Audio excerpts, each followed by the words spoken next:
So Habitat for Humanity around the world has a mission of tackling a global housing crisis. And while we work really hard to resolve issues overseas, we know full well that we have a big issue of a housing crisis right here on our doorsteps in the UK.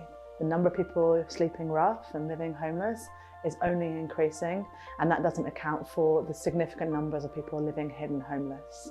We know that the only way to address the housing crisis is through addressing the lack of housing stock.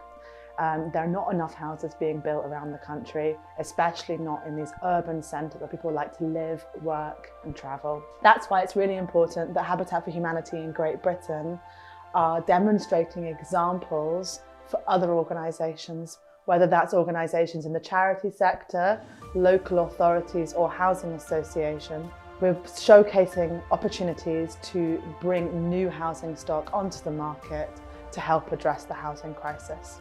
The way that we actually sort of find properties is usually in partnership with the council, just because they have empty property officers already in touch with what the empty property in that area is. So it's a quick way in to actually look at their lists, and invariably they're targeting a certain number of those properties to bring those back into use. We can present as a charity a voluntary sector. So once we've got in contact with them, it's visit the property, see if it's suitable. If it is suitable, we carry out some design to that. It might involve planning, in which case we have to make a planning application.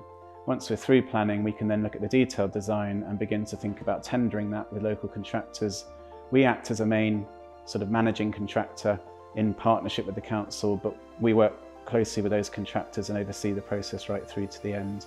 And they're involved really in about 70% of the build. We take on about 30% of it, which is clearing the property and enabling that sort of setup stage for the contractor to happen, and we use volunteers to do that.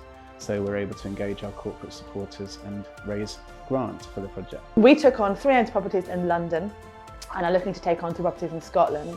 And we want to use those properties as live case studies that showcase how we can finance, how we can construct, how we can support with volunteers, and how we can work with the local community in order to turn those properties from empty, vacant buildings and make them into really decent quality housing.